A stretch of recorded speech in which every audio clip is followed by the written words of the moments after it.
why should they continue to listen to Yeah. what you have to share? Yeah. Well, I would say if you care about generational wealth, or you sit there and say, I want to have a legacy that lives beyond me. I'm going to talk about that's more of a financial, but also there's some other legacy there.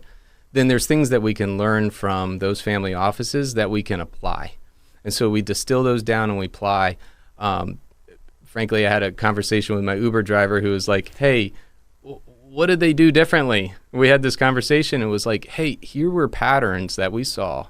I was able to integrate some of them into my own life, but also they can be integrated into a lot of our lives if those are similar goals that we have. I wonder, like, what with the Rockefellers book by Garrett Gunderson? Great.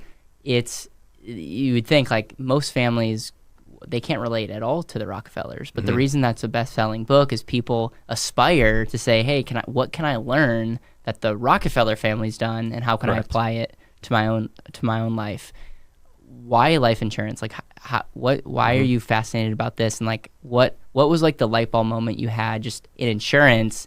And that might have been before you got into the family office world, but like, what was the light bulb moment for insurance? So before I was in the family office world, I always believed in shifting risk. So I've had disability insurance, life insurance, all these insurances. I was never anti-insurance in my personal life. That was pre that. That was very different. That's the typical lens that a lot of us might have. When I got into that space and I saw how it was being used to create liquidity, to perpetuate their family legacy, I sat there and realized, like, this is very different than the life insurance I own today, and the purpose of that. But there's things that we can still learn from that, and there's ways that we can use life insurance similarly to how they're using it, but without the trust structures and without having a family office and so on. Yep. So when you talk about, shifting risk, talk to me about that, because I've had lots of people on the show, and some people will talk about that concept, but I don't think anyone has really articulated, like, life insurance as a contract shifts risk away from me, which in return gives me benefits.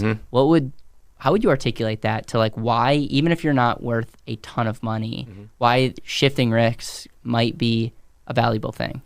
Yeah. Well, first off, all insurance is outsourcing risk, but we don't have the decision on whether or not we have auto insurance, home insurance, right? So we just kind of accept that we're outsourcing that risk.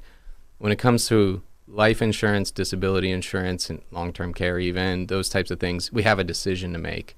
We sit there and say, we either shift that to a third party, all or part of that risk as we identify it, or we retain it. In doing nothing says, I made the decision to retain it. So to answer your question of, like, why might I shift that risk? What benefit does that have? The obvious one is peace of mind, right? Like, there's peace of mind around knowing that your loved ones are taken care of. But then there is, you take that to the next level of family offices. Ultra high net worth families aren't doing it for just peace of mind. They're doing it as a type of diversification, if you will.